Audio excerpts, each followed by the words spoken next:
आपको ले चलते हैं सीधा एनसीबी की प्रेस वार्ता की तरफ।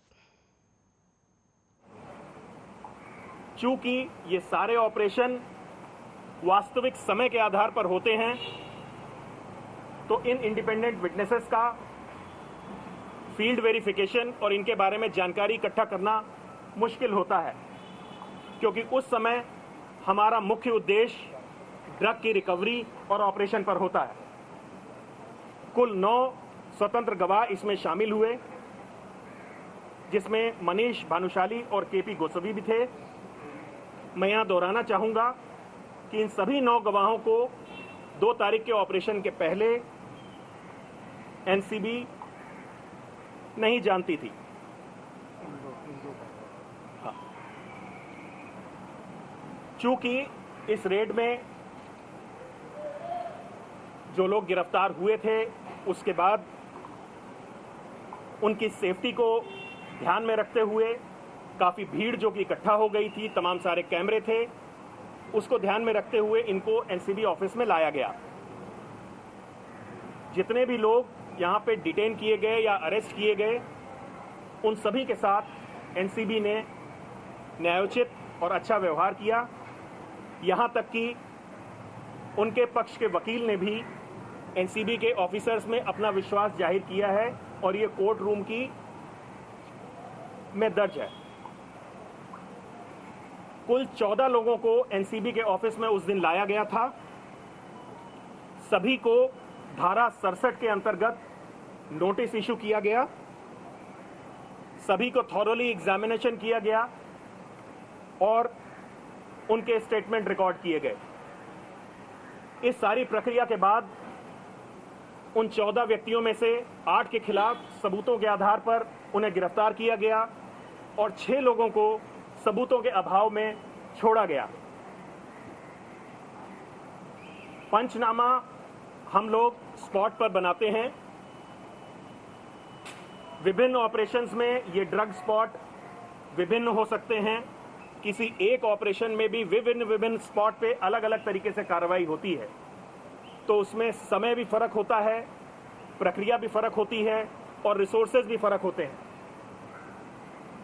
हालांकि ये सारे डॉक्यूमेंट एक विधिक प्रक्रिया का हिस्सा हैं और आने वाले समय में माननीय न्यायालय में प्रस्तुत किए जाएंगे और अभी भी 1 बार 2 बार ये न्यायालय में प्रस्तुत किए जा चुके हैं।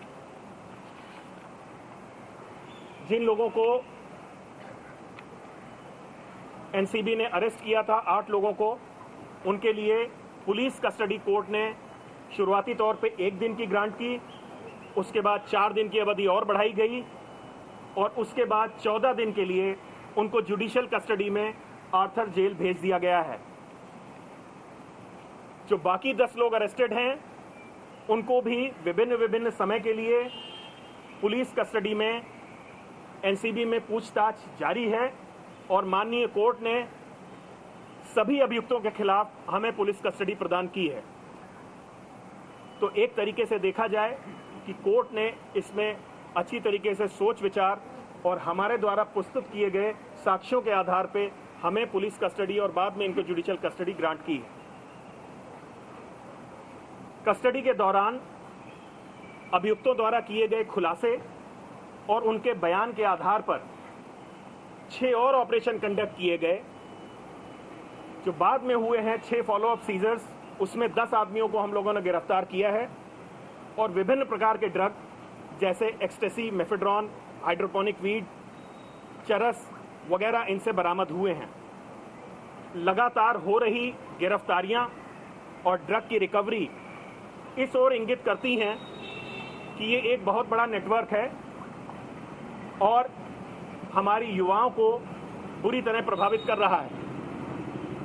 इस केस का अन्वेषण जारी है और आने वाले समय में मेरा विश्वास है कि हम सभी इस पूरे गिरोह का पर्दाफाश कर सकेंगे। एनसीबी के खिलाफ लगाए गए सारे आरोप निराधार हैं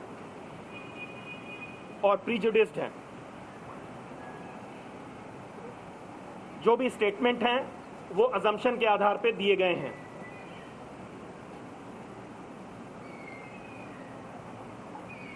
जो भी डॉक्यूमेंट और रिकॉर्ड है उसमें विधि द्वारा स्थापित पूरी प्रक्रिया को फॉलो करते हुए एनसीबी ने कागजात बनाए हैं और वो एक माननीय न्यायालय के सामने प्रस्तुत किए गए हैं और आने वाले समय में प्रस्तुत किए जाएंगे।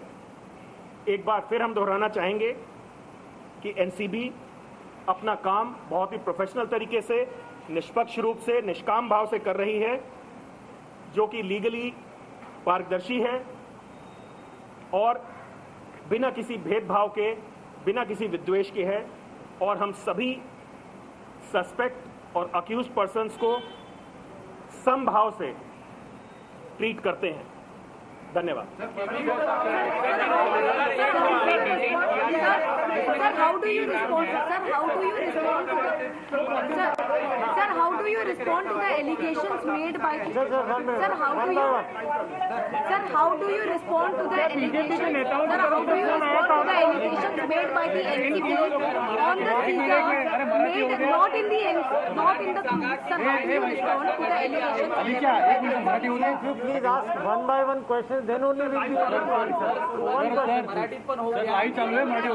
देणार फक्त वन बाय वन देणार वन बाय वन. सर पहिले मराठीत बोला मग कंप्लीट करा. नाही 2 मिनिटं थांबा ना. केपी गोसावी को लेकर एक सवाल है सर। मराठी सवाल ये है कि केपी गोसावी को आप बता रहे हैं कि इज